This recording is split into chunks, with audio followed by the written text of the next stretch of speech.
ಆಗ ನಿಮ್ಗೆ ಒಂದು ರಸಪ್ರಶ್ನೆ ವಿಡಿಯೋನ ಹಾಕ್ತಿವಿ. ಆ ವಿಡಿಯೋದಲ್ಲಿ ನಿಮ್ಗೆ ಕ್ವಶನ್ ಬರುತ್ತೆ. ಆಮೇಲೆ 4 ಆನ್ಸರ್ ಇರುತ್ತೆ, ಮಲ್ಟಿಪಲ್ ಚಾಯ್ಸ್. ಈಗ ನಮ್ಮಲ್ಲಿ KSQ ASC ಎಕ್ಸಾಮ್ ಮಾಡೋದಲ್ಲ 5ನೇ ತರಗತಿಗೆ, ಅಲ್ಲಿ ನಿಮ್ಗೆ 12 ಕ್ವಶನ್ಗಳು ಮಲ್ಟಿಪಲ್ ಚಾಯ್ಸ್ ಅಲ್ಲಿ ಬಂದಿತ್ತು, ಹೌದಲ್ವಾ? ಸೇಮ್ ಅದೇ ತರ ಇಲ್ಲಿ ನಿಮ್ಗೆ ಒಂದು ಕ್ವಶನ್ ಬರುತ್ತೆ, ಅಲ್ಲಿ 4 ಉತ್ತರನೂ ಬರುತ್ತೆ. ನೀವು ಯಾವ್ದು ಅಂತ ಸರಿಯಾಗಿ ಹೇಳ್ಬೇಕು. ಅಕಸ್ಮಾತ್ ನಿಮ್ಗೆ ಹೇಳಕ್ ಆಗಿಲ್ಲ ಅಂದ್ರೆ ಉತ್ತರ ಅಲ್ಲೇ ಬರುತ್ತೆ, ಅದನ್ನ ನೀವು ಮನಸ್ಸಿಗೆ ಹಾಕೋಬೇಕು. ನಾಳೆ ಅಥವಾ ನಾಡಿದ್ದು ಕೇಳಿದಾಗ ನೀವು ಆ ಕ್ವಶನ್ಗೆ ಉತ್ತರನ ಮತ್ತೆ ಹೇಳಂಗಿರ್ಬೇಕು. ಅದೇ ವಿಡಿಯೋನ ಮತ್ತೊಂದ್ಸಲ ಪ್ಲೇ ಮಾಡ್ತೀವಿ. ಅವಾಗ ಏನಾಗುತ್ತೆ, ನಿಮ್ಗೆ ಕ್ವಶನ್ ಬರ್ತಾ ಇದೀನಿ, ಉತ್ತರನ ಚಕ್ ಅಂತ ಹೇಳ್ಬೋದು. ಓಕೆ, ರೆಡಿನಾ? Okay, ready. Hello, welcome to Kannada quiz time. ಇದೆಲ್ಲರೂ ಮಾಡಿ ನೀವು ಎಷ್ಟು ಪ್ರಶ್ನೆಗೆ ಆನ್ಸರ್ ಮಾಡಿದ್ರೆ ಅಂತ ಕಮೆಂಟ್ ಮಾಡಿ. ಓಕೆ, ತಡ ಮಾಡೋದು ಬೇಡ, let's start our video. Number 1, ಮೊದಲು ಉದಯಿಸುತ್ತದೆ. ಯಾವ ದೇಶದಲ್ಲಿ ಸೂರ್ಯ ಮೊದಲು ಉದಯಿಸುತ್ತದೆ? Option A Bharat, option B. ಮೊದಲನೇ ಪ್ರಶ್ನೆ, ಯಾವ ದೇಶದಲ್ಲಿ ಸೂರ್ಯ ಮೊದಲು ಉದಯಿಸುತ್ತದೆ? ಯಾವ ದೇಶದಲ್ಲಿ ಸೂರ್ಯ ಮೊದಲು ಉದಯಿಸುತ್ತದೆ? Option A Bharat, option B America, option C New Zealand, option D Russia.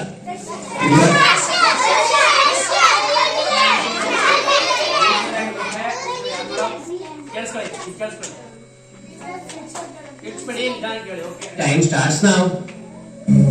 10 second time ಇರುತ್ತೆ, ಆಮೇಲೆ ಹೇಳ್ಬೇಕು. ನೀವು ಯೋಚನೆ ಮಾಡಿ.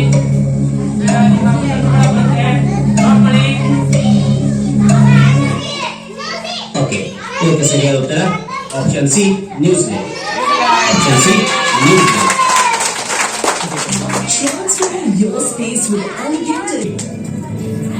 ನದಿ ಇಲ್ಲದ ದೇಶ ಯಾವುದು? ನದಿ ಇಲ್ಲದ ದೇಶ ಯಾವುದು?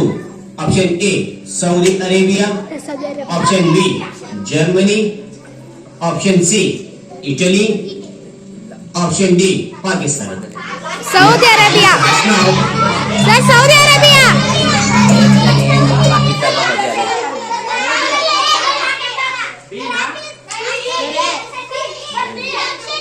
ನೋಡ್ಕೊಳ್ಳಿ, ನೀವು ಹೇಳಿ ಸರಿಯಾದ ತಪ್ಪ sir, Saudi Arabia, Italy, Germany, Pakistan.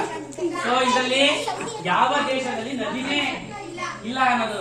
Actually ನದಿ ಇಲ್ಲಿರೋ ಜಾಗ ಸಮುದ್ರ, ಇದು ಯಾವುದು ಮರುಭೂಮಿ ಪ್ರದೇಶಗಳಿರುವಂತಹ ಜಾಗದಲ್ಲಿ ಬರುತ್ತೆ. ಅದ್ರಲ್ಲಿ ಯಾವ್ದನ್ನು ನೋಡ್ಕೊಳ್ಳಿ, ಹೇಳ್ತಾ ಇದ್ದಾರೆ. ವೇಟ್ ಮಾಡಿ.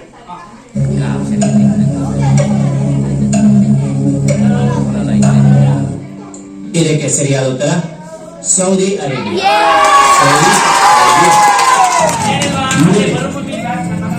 ಪ್ರಪಂಚದಲ್ಲಿ ಮರುಭೂಮಿ ಇರುವಂತಹ ಜಾಗದಲ್ಲಿ ಅಂತ ಹೇಳಿದೆ ನಿಮಗೆ. ಸೌದಿ ಅರೇಬಿಯಾ ಮರುಭೂಮಿ ಇರುವಂತಹ ಜಾಗ ಅಲ್ಲಿ ಇರುತ್ತೆ. ಇದಕ್ಕೆ ಸರಿಯಾದ ಉತ್ತರ ಸೌದಿ ಅರೇಬಿಯಾ. Saudi Arabia. ಮೂರನೇ ಪ್ರಶ್ನೆ, ಪ್ರಪಂಚದಲ್ಲಿ ಹೆಚ್ಚು ಆಪಲ್ ಬೆಳೆಯುವ ದೇಶ? ಪ್ರಪಂಚದಲ್ಲಿ ಹೆಚ್ಚು ಆಪಲ್ ಏನು ಸೇಬು, ಇಡೀ ಪ್ರಪಂಚದಲ್ಲಿ ಸೇಬನ ಯಾವ ದೇಶದಲ್ಲಿ ಜಾಸ್ತಿ ಬೆಳೀತಾರೆ ಅಂತ ಒಂದು ಕ್ವಶನ್ ಬರುತ್ತೆ. ದೇಶಗಳ ಹೆಸರನ್ನು ಕೂಡ ಕೊಡ್ತಾರೆ. ಫಸ್ಟ್ ನೋಡಿ, ಓಕೆನಾ? ಆಮೇಲೆ ಹೇಳಿ, ನೀವ್ ಹೇಳಿ ಸರಿಯಾದ ತಪ್ಪು ಅಂತ ಮತ್ತೆ ನೋಡೋಣ. ಓಕೆ, ರೆಡಿನಾ? ಬೆಳೆಯುವ ದೇಶ. Option A China, option B America, option C Italy, option D Bharat.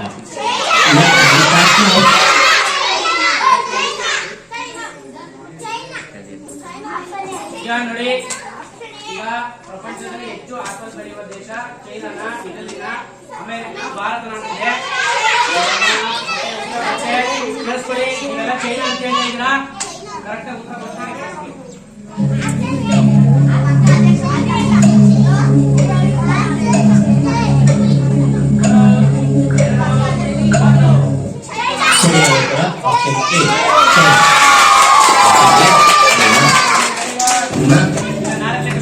Punjab ರಾಜ್ಯಕ್ಕೆ ಆ ಹೆಸರು ಹೇಗೆ ಬಂತು?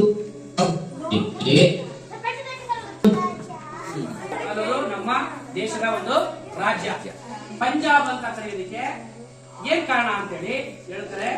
ಸೊ ಇನ್ನೊಂದು ನಾನು ಕ್ಲೂ ಕೊಡ್ತೀನಿ ಉತ್ತರಕ್ಕೆ.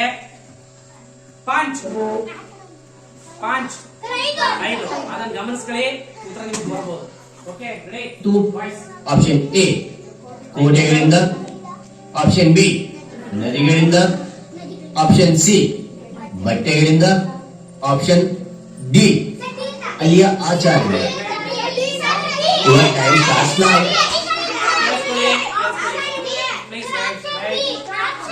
ಕೇಳಿಸ್ಕೊಳ್ಳಿ, ಉತ್ತರ ಹೇಳೋದು ಕರೆಕ್ಟಾಗಿ. ಅಂದ್ರೆ ಪಂಜಾಬ್ ರಾಜ್ಯದಲ್ಲಿ ಒಂದು ಪ್ರಮುಖವಾದಂತಹ ವಿಷಯಕ್ಕೆ 5 ಇರ್ತಕ್ಕಂಥ ಪ್ರಮುಖವಾದಂತಹ ವಿಷಯಕ್ಕೆ ಅದು ಪಂಜಾಬ್ ರಾಜ್ಯ ಅಂತೇಳಿ ಪಂಜಾಬ್ ಅಂತ ಹೆಸರು ಬಂದಿದೆ. ಅಲ್ಲಿ ಕೋಟೆಗಳು, ಅತಿ ದೊಡ್ಡದಾದಂತಹ ಕೋಟೆಗಳು, 5 ಕೋಟೆಗಳು ಪಂಜಾಬ್ ಅಲ್ಲಿ ಇದೆಯಾ, ಅದಕ್ಕೆ ಬಂತ ಅಂತ ಒಂದು ವಿಷಯ. ನದಿಗಳಿವೆ, 5 ಮುಖ್ಯವಾದ ನದಿಗಳಿವೆ, ಅದಕ್ಕೆ ಬಂತ ಅಂತ. ಈ ಬಟ್ಟೆಗಳು, ಯಾವ್ದು ತರಾವರಿ ಬಟ್ಟೆಗಳಿದೆ ಅದಕ್ಕೆ ಅಂತನ, ಅಥವಾ ಅಲ್ಲಿಯ ಆಚಾರದಿಂದ, ವಿಶೇಷವಾದ ಆಚಾರದಿಂದ ಅಂತ ಬರುತ್ತೆ. ನಿಮಗೆ ಯಾವುದು ಉತ್ತರ?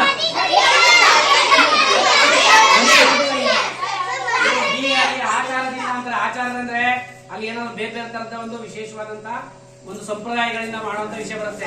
ಅಲ್ಲಿ ಕೆಲವು ನಡೆಯಬೇಕಾದ್ರೆ. ಓಕೆ, ಈಗ ನಿಮ್ಮ ಟೈಮ್ ಸ್ಟಾರ್ಟ್.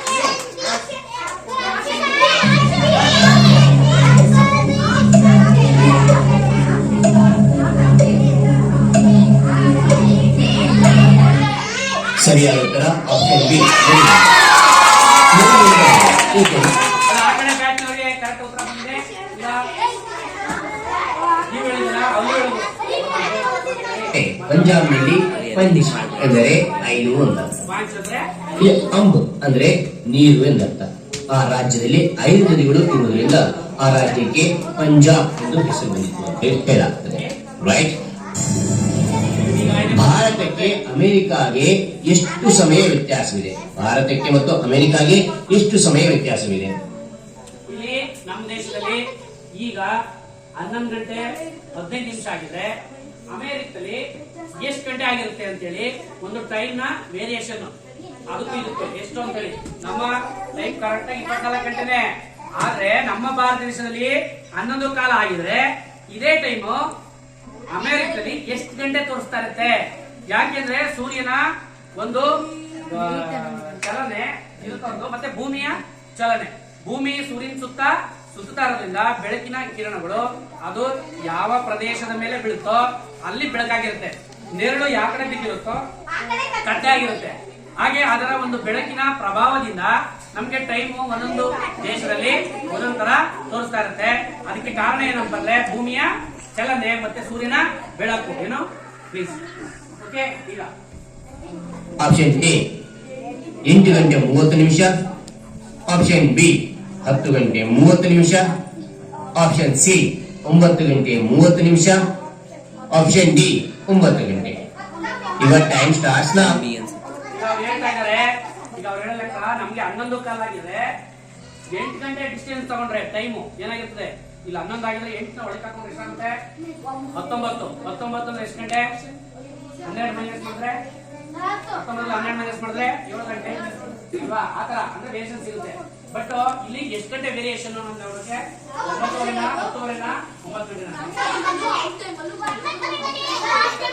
ಹೌದು. ಅಂದ್ರೆ ಈಗ ನಮ್ಮಲ್ಲಿ ಈಗ ಉದಾಹರಣೆಗೆ 11:30 ಆಗಿರುತ್ತೆ ಅನ್ಕೊಳ್ಳಿ. ಈಗ ಅವರು ಯಾವ್ದು ಆಧಾರದ ಮೇಲೆ ವೇರಿಯೇಷನ್ ಇದೆ?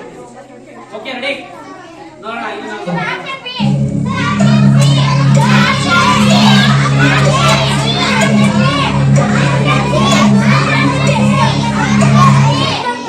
ಸರಿಯಾದ ಉತ್ತರ 9 ಗಂಟೆ 30 ನಿಮಿಷ.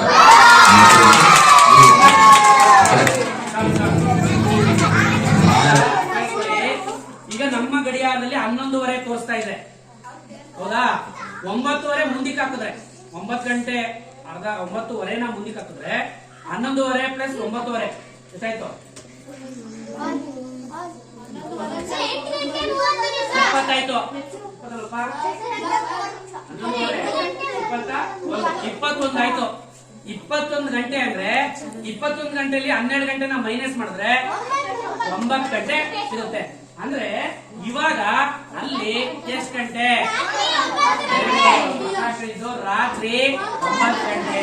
ಅಮೆರಿಕದಲ್ಲಿರೋರಿಗೆ ಫೋನ್ ಮಾಡಿ ಮಾತಾಡಿದ್ರೆ ಅಲ್ಲಿ 9 ಗಂಟೆ ರಾತ್ರಿ ಆಗಿರುತ್ತೆ. ನಮ್ಮ ಫ್ರೆಂಡ್ ಒಬ್ರು ಅಲ್ಲಿದ್ದಾರೆ, ಇಲ್ಲಿ ಕುವೈತ್ ಅಲ್ಲಿ ಏನೋ ಇದ್ದಾರೆ ಫ್ರೆಂಡ್, ಅವ್ರಿಗೂ ಕೂಡ ಟೈಮ್ ವೇರಿಯೇಷನ್ ಇರ್ತದೆ. ಈಗ ನಮ್ಮ ಒಂದು ಭಾರತದಲ್ಲಿ 11:30 ಆಗಿದ್ರೆ ಅಮೆರಿಕದಲ್ಲಿ ರಾತ್ರಿ 9 ಗಂಟೆ ಆಗಿರುತ್ತೆ. ಇದಕ್ಕೆ ಕಾರಣ ಏನು? ಸೂರ್ಯನ ಬೆಳಕು ಮತ್ತೆ ಭೂಮಿಯ ಚಲನೆ. Very good. ಮತ್ತೊಂದು ಕ್ವಶನ್ ನೋಡೋಣ, ರೆಡಿನಾ? ಹೆಚ್ಚು ಕಾಫಿ ಉತ್ಪಾದನೆ ಮಾಡುವ ರಾಜ್ಯ. ಇದು ತುಂಬಾ ಭಾರತದಲ್ಲಿ ನಮ್ಮ ಹೆಚ್ಚು ಕಾಫಿ ದೇಶದಲ್ಲಿ ಇದೆ. ನಮ್ಮ ದೇಶದಲ್ಲಿ ಅಷ್ಟೇ ಉತ್ಪಾದನೆ ಮಾಡುವ ರಾಜ್ಯ. Option A Kerala, option B Tamil Nadu, option C Karnataka, option D Gujarat.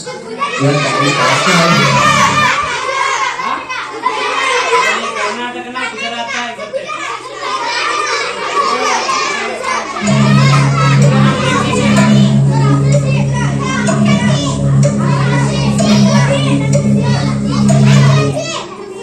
Option C Karnataka.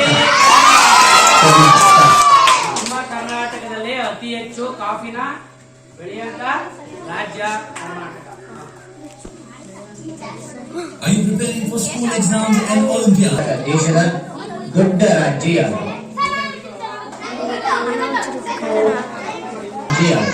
Option ದೇಶದಲ್ಲಿ ಎ ಅತ್ಯಂತ ಆಂಧ್ರ ವಿಶಾಲವಾದಂತ ರಾಜ್ಯ ಯಾವುದು? ನೋಡೋಣ option. Option B Tamil Nadu, option C Maharashtra, option D Rajasthan. ತುಂಬಾ ಖುಷಿಯಾಗಿ ಹೇಳ್ತಾ ಇದ್ದೀರಾ?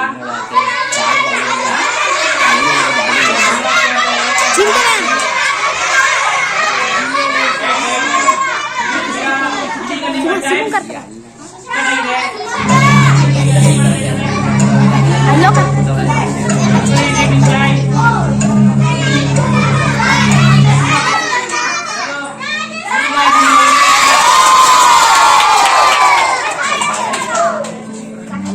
ಯಾವುದು? ರಾಜಸ್ಥಾನ ಹೇಳಿದವರಿಗೆಲ್ಲ ಒಂದು ಚಾಕ್ಲೇಟ್ ನಾಳೆ ಸಿಗುತ್ತೆ. ಭಾರತ ದೇಶದ ಚಿಕ್ಕ ರಾಜ್ಯ ಯಾವುದು? ಭಾರತ ದೇಶದ ಈಗ ಮೊದಲು ಕೇಳಿದಂತ ಕ್ವಶನ್ಗೆ ವಿರುದ್ಧವಾದಂತ ಕ್ವಶನ್. ಇಲ್ಲಿ ದೊಡ್ಡ ರಾಜ್ಯ ಕೇಳಿದ್ರು, ಇಲ್ಲಿ ಚಿಕ್ಕ ರಾಜ್ಯ ಕೇಳಿದ್ರು. ಆಪ್ಷನ್ ನೋಡೋಣ. ಚಿಕ್ಕ ರಾಜ್ಯ ಯಾವುದು? Option A Assam, option B Haryana, option C Goa, option D ನಿಮ್ಮ ಖುಷಿ ನಿಮಗೆ ತುಂಬಾ ಇಷ್ಟ ಆಗ್ತಾ ಇದೆ.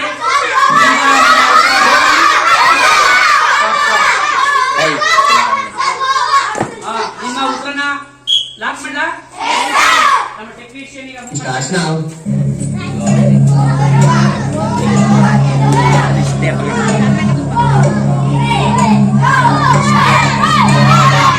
ಸರಿಯಾದ ಉತ್ತರ ಆಪ್ಷನ್ ಸಿ.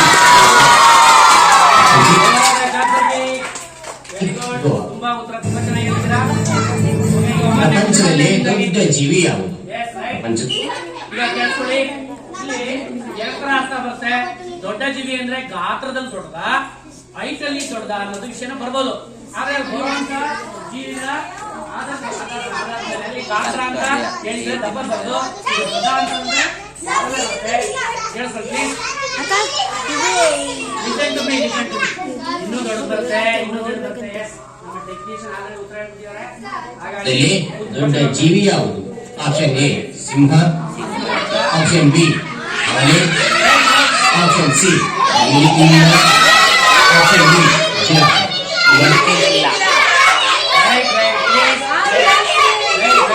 ಈಗ ನಿಮ್ಗೆ ಪ್ಲೀಸ್ ನಾನ್ ಮಾತಾಡುವಾಗ ನೀವು ಮಾತಾಡ್ಬೇಕು, ಓಕೆನಾ? ಸೊ ಈಗ ಉತ್ತರ ಬಂದಿದೆ. ಅಲ್ಲಿ ಸಿಂಹ ಇದೆ, ಆನೆ ಇದೆ, ನೀಲಿ ತಿಂಗಳು. ಉತ್ತರ ಹೇಳಿದಾಗ ನೀವು ಆನೆ ಬಿಟ್ರಿ. ಇಲ್ಲಿ ತಿಳ್ಕೊಳ್ಳಿ, ಗಾತ್ರದಲ್ಲಿ ಅವ್ರು ಹೇಳ್ಕೊಳ್ಳೋದು ಹೈಟ್ ಅಲ್ಲ, ಗಾತ್ರದಲ್ಲಿ.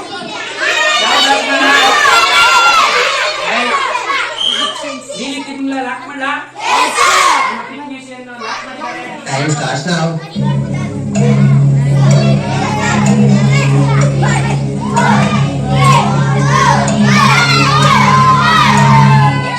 ಈಗ ನಿಮ್ಮ ಉತ್ತರನ ನೋಡೋಣ. ಆಪ್ಷನ್ ಸಿ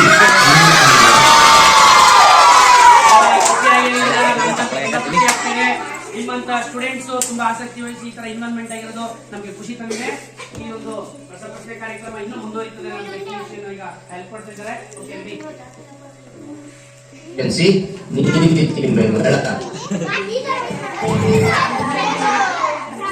ಪಂಚದಲ್ಲಿ ಚಿಕ್ಕ ಪಕ್ಷಿ ಯಾವುದು? ಆಪ್ಷನ್ ಎ ಪಕ್ಷಿಗಳಲ್ಲಿ ತಿಳಿಸ್ಕೊಳ್ಳಿ. ಚಿಕ್ಕ ಪಕ್ಷಿ ಅಂದ್ರೆ ಸಣ್ಣ ಪಕ್ಷಿ ಬರುತ್ತೆ, ದೊಡ್ಡ ಪಕ್ಷಿ ಅಂದ್ರೆ ದೊಡ್ಡ ಬರುತ್ತೆ. ಟೆಕ್ನಿಷಿಯನ್ ಈಗ ಕ್ವಶನ್ ಬರುತ್ತೆ ನೋಡಿ. ಓಕೆ, ಪಾರಿವಾಳ. Option B kingfisher. Option C ಗುಬ್ಬಚ್ಚಿ. Option D humming bird.